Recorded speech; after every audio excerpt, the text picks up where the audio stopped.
they would confront me and say something like, I'm not making progress. What's going on? And I'm looking at them and I'm like, are we in the same classroom? We do sometimes have students who are traumatized after high school. We should always assume that the person is in some way sensitive. Students like change, even if they say they don't. And I was like, oh my God, that's such a good question. And I realized that it was about the time when I started studying psychology. Those things can go side by side. They believe that being proud of yourself is like showing off. Can you imagine? I'm so embarrassed. I actually cried. And this is the best moment ever when you see this shift in their approach.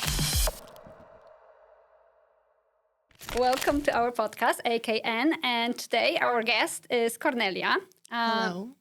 Cornelia is our teacher at AKN, and we have been working together for exactly 7 years right now. Exactly. She's an English philology graduate, but also recently a psychology graduate. And so she's a psychologist that has her own channel on Instagram.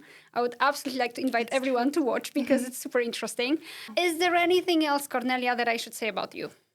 Oh my goodness. No, I think I do identify as a teacher and a psychologist the most. I'm also a very proud mom of a puppy. And that is all. There's nothing more to it. Excellent. But today we will be focusing on your teaching style because you are one of those few teachers that can be described as demanding and as harsh as it sounds. Would you say that it really is harsh as a description? Because a lot of our students say they want to have a demanding teacher. What does it mean to you? What does it mean to be a demanding teacher?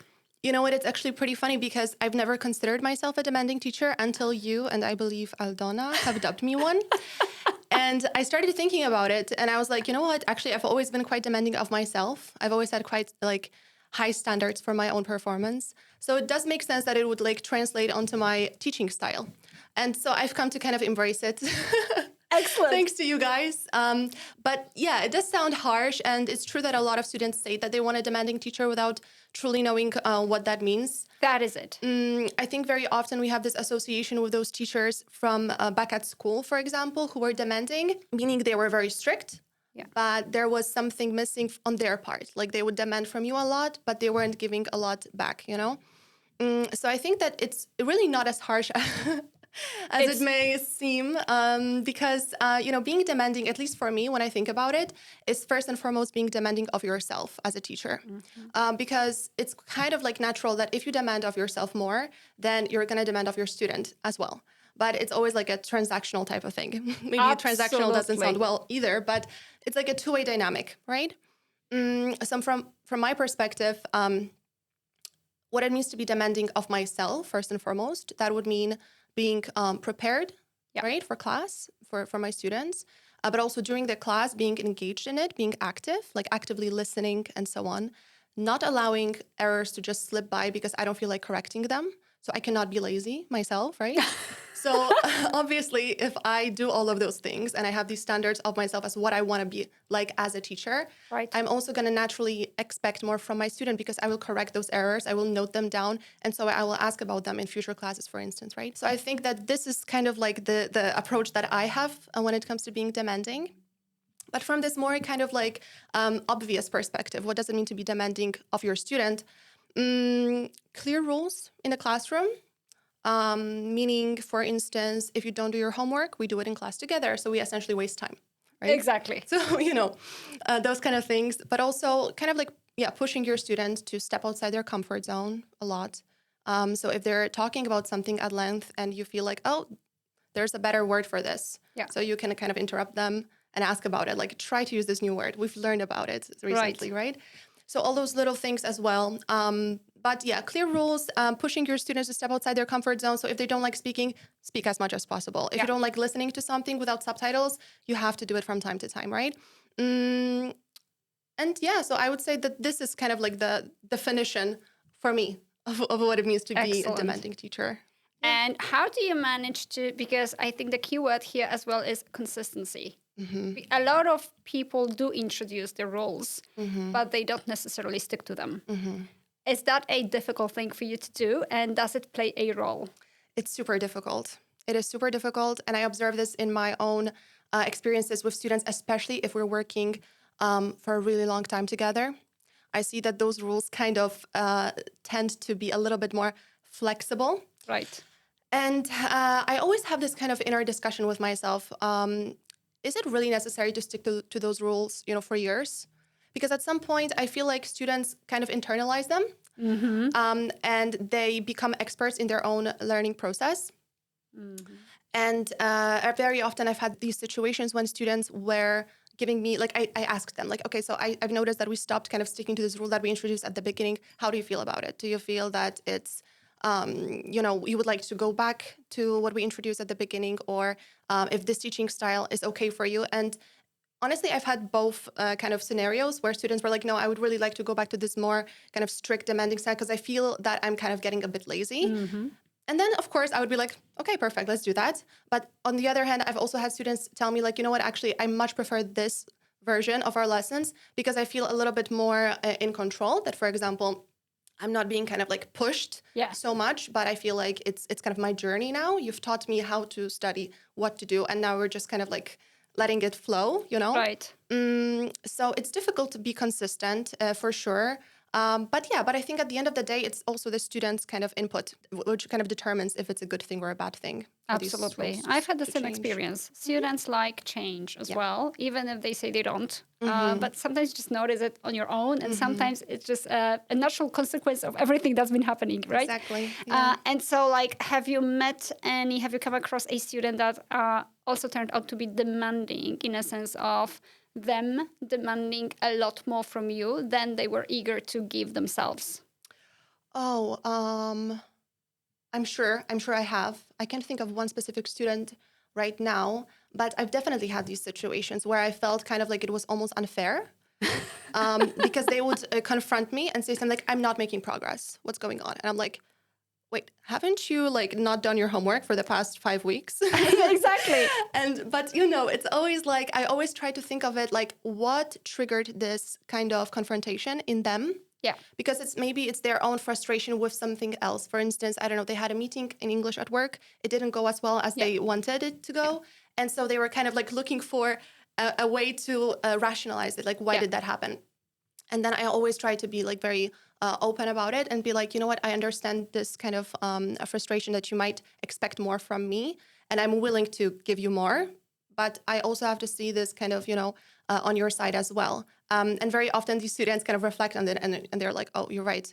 Actually, I haven't been doing as much work as I kind of like, should be doing. So, I've had those situations. I remember feeling what I said at the beginning, that it was unfair because it's like, it has to work both ways. That actually happens quite a lot, that students say that this is the case. Have you come across a situation where they said that, but you actually wouldn't agree? So they were frustrated for some reason, even though you saw progress. All the time. This is happening all the time. I have certain students who have this sort of like internal belief that they're not talented when it comes to learning a language, that they will never make progress. And I'm looking at them and I'm like, are we in the same classroom? Like, is this the same course? Or like, what's going on? Because literally from their perspective, there's no progress whatsoever. And from mine, very often those students make the biggest progress, actually. It's very fascinating to me. And I always try to kind of acknowledge that, first of all, but also prove to them, like, do you remember when you weren't able to like talk about almost anything? And now we're talking about these very complex and very like, demanding topics for hours. Yeah. So Exactly. I think we just have to show them, point it out to them, like very specifically. I remember we used to have this teacher. She was from England. And at some point, maybe a year in, she would be like, Agnieszka, there's something about the Polish people I noticed. Why do you guys beat yourself about everything? Every new student I have says they're rubbish, their English is rubbish, and they just have to like hide from the world because such English should never be had anywhere. And she was like, what's wrong with you guys? And this is people at B2 level, sometimes even C1, but everybody, doesn't matter what the level is, they will say the same things. Where does it come from? Maybe psychologically, you know? Yes, I immediately thought about this. Well, first of all, cultural aspect. We as a Polish nation do have this tendency to be very tough on ourselves. Yeah. And we also have this kind of insecurity that we come from a country which was for a very long time sort of perceived as worse than. That's true. So I think it's kind of like historical aspects, generational aspects as well, because very often our students were brought up also like the older students, like, older meaning like 40 plus, let's say. I'm not talking about teenagers. They were often brought up in this kind of atmosphere. And this sticks, right? If you experience something as a child, as a teenager, it kind of becomes part of your personality, how you view yourself, your potential, etc. That's one thing. And another thing is the psychological aspect that you've mentioned, that I think a lot of people have these kind of schemas that they walk around with, and they believe that being proud of yourself and acknowledging your progress, acknowledging how good you are at something is like showing off. It's like showing off, or it's considered like self-centered. It's not appropriate. So it's much better to beat yourself up about things and complain about yourself and downplay yourself very often, because that's like, I don't know, it makes people like you better or something. I don't know, but it's very common. That's so true. That is so true. So then how do we teachers stick to being demanding and at the same time take care of the well-being of a student who might feel this way? Yes. Oh my goodness, that's so important. I literally give my students a pat on the back for everything they do.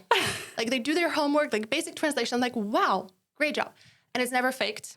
Yes. I just want to point that out, that it's not faking. I do actually appreciate every single thing that my students do, because I do know how difficult it is to find time to even do simple translations during the week when you have a job, some career, family, all these other responsibilities. And on top of that, this mindset that, oh my God, I'm so bad at this, right? So it's like, forcing yourself to sit down and actually do the homework. It's like a huge, huge success. So I do try to give them this pat on the back for almost everything they do. I don't find it difficult to reconcile being demanding and at the same time being supportive. I feel like it goes almost hand in hand. Because that's exactly what people don't have in their minds. I think that the moment they hear demanding, they have this strict lady, a picture of the exactly, like with a whip almost, right? And someone that will shout at you, someone that will look down on you, perhaps even, And look what you said. Those things can go side by side, and there's no problem with that. And so do you sometimes see this need to maybe pat somebody on the back more than somebody else because they are in much higher need of this? Oh, definitely. Yeah, like I said, we have students who have these beliefs about themselves, and once you catch that and you see that, okay, this person definitely struggles with this kind of imposter syndrome, as we often call it. These people definitely need this pat on the back a lot more.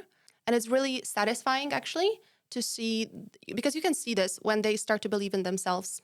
After sometimes months or even years of learning with you, you see this shift when they become more confident and they're like, okay, I think I finally get this, And then you don't really need to pat them on the back anymore so much because they do it themselves. Yeah, and this is the best moment ever when you see this kind of like shift in their approach to their own learning process.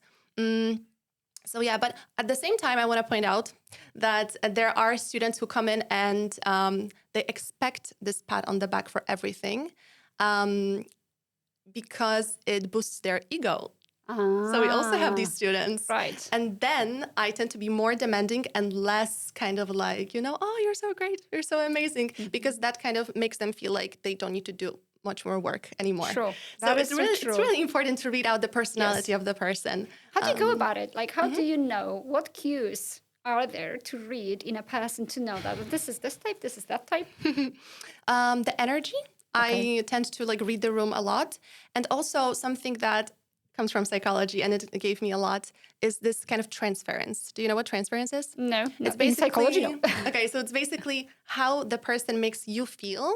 Right. Based on that, you can assume, how they make others feel, how they interact with the world, how they interact with themselves, all right, etc. So if I feel a little bit like, oh, this person is a little too confident, they probably are a little bit too confident. I see. And based on that, I kind of assume that, they might have this tendency to kind of downplay my rules, downplay my demands. And then you need to confront them in an empathetic way, of course. It's not that we want to be like, you know what, you're a little bit too narcissistic for me. No. No, that's not what it's about. But it's more like, yes, you have to make sure that you set the boundaries a little bit more specifically, and that you definitely confront them a little bit more when they try to violate those boundaries, Right. violate different rules that you try to enforce. So the energy and my own impression with the person, basically, that's how I read it. Do you have to be very observant? Do you think it comes with your personality, or it comes from your knowledge of psychology? I think both. Because to be honest, the fact that I started working at the school and interacting with people, this one-on-one classes, this is what pushed me to enter into psychology. Because I started noticing that, oh my goodness, I love this. Like, these conversations and trying to read the other person and feel the energy in the room. That's what got me interested in psychology in the first place. So I would say that it's both. Because on the one hand, I definitely had this kind of predisposition, let's say. Yeah. But it definitely got a lot better, and I've become a lot better at reading the other person and adjusting to them after I've gained more insight and the psychological knowledge. And I use a lot of it in my classes every single day, to be honest. So it's both, definitely. That sounds amazing. And so do you see your teaching is different now than it was 5 years ago before you studied psychology? I think so. I'd like to believe so. Mine changes like every year. I have an impression that if somebody saw my class from like 15 years ago, they would be like, what's that, I'm a lot more empathetic, for sure, because I'm a lot more aware of the fact how our own beliefs, how our own emotional state can affect how we approach everything in life, right?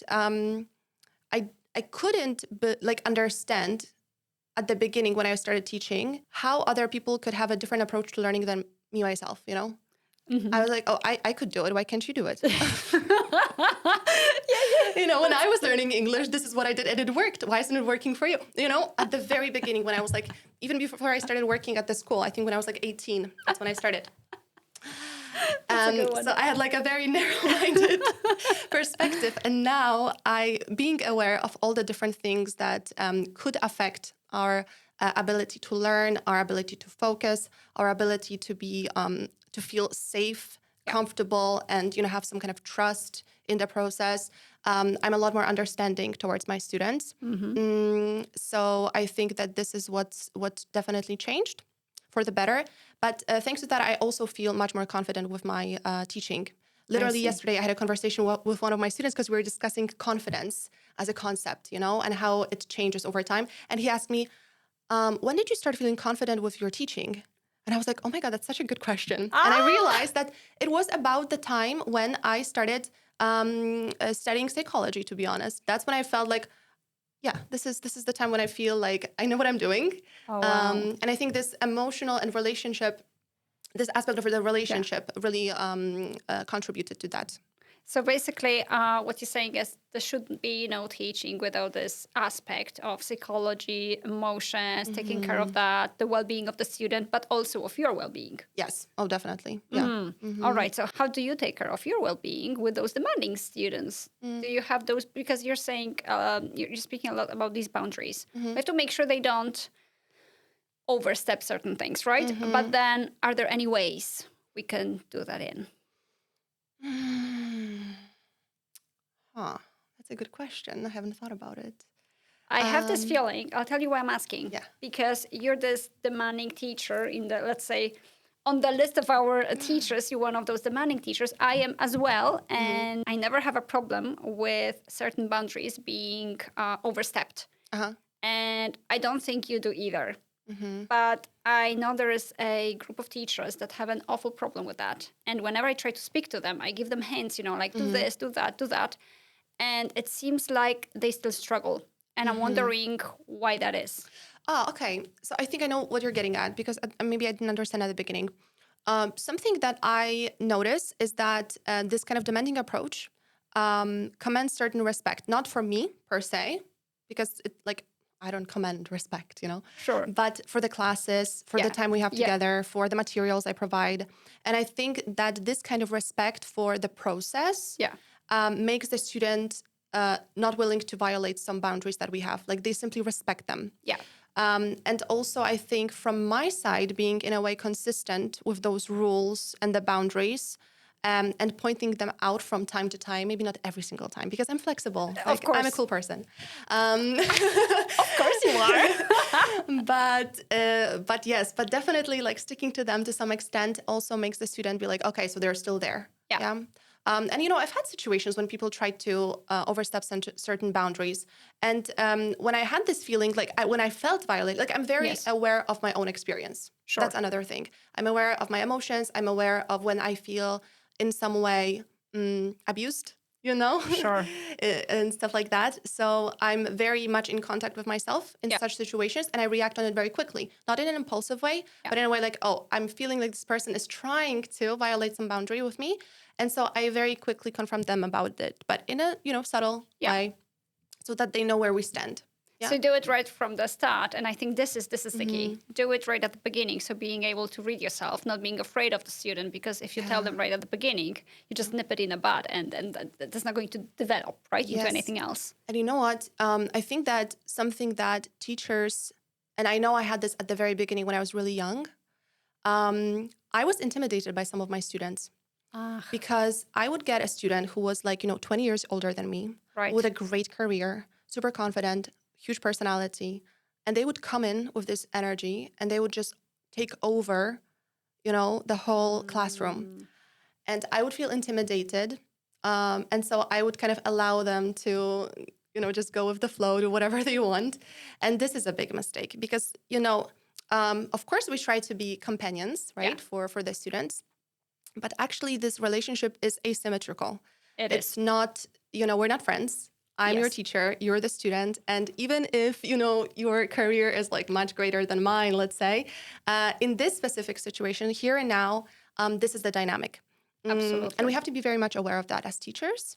The student, we have to make the student aware of that. Exactly. But not in this kind of cocky way. Absolutely. I always say that, you're the boss in class. Yeah. It doesn't matter if you teach, I don't know, the Queen of England, King of England, or whoever it is, right? Exactly. But yeah, this is so true. And would you give me an example of a student that reacted badly to something that you were trying to impose?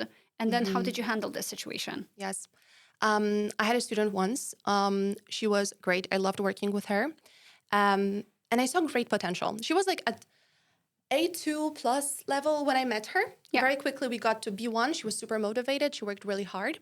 But something that I wasn't really aware of is that she was working hard because she had this internal motivation to do it. But once I started pushing her more, so this like imposing this external motivation, she very quickly started withdrawing and kind of shutting down. Right. And at the beginning, I was a little bit frustrated. I was like, wait, what's going on? Like, why are you doing this? And then I just simply realized that probably she had some kind of negative connotations with those kind of imposing teachers. Yeah. And I definitely had to resign from this kind of approach. And I allowed her to sort of just work at her own pace. And in that relationship, I would say, I became this kind of companion. And I just kind of accompanied her in her own journey that she kind of set the pace for. And we worked together for many years. It was great collaboration. Mm-hmm. Such a good example. Recently there was a situation, a student cried in class with one of our teachers, right? And then nobody knew what happened, even the student. And I happened to meet that student on the day of that class afterwards. And she was like, oh my gosh, I have to tell you, I cried in class. I mean, can you imagine? I'm so embarrassed. I actually cried. I'm a grown-up woman, Yeah. And she said that she spent hours analyzing what may have triggered that. And as it happened, she had a teacher in high school that was very strict and was saying that, nobody can have a 5, like the grade, right? 4 would be the maximum. And that particular student was a very good student, like in every subject. English was this one thing she couldn't, succeed in. The teacher was not very supportive and would point out every mistake in front of the whole class. So she basically traumatized this student. And so what happened was, after hours of analyzing, the student realized that the teacher made a gesture with her hands that resembled the gestures of that teacher from high school. Imagine that. Goodness, and that triggered crying, And so we do sometimes have students who are literally traumatized after high school, after I don't know what happened before.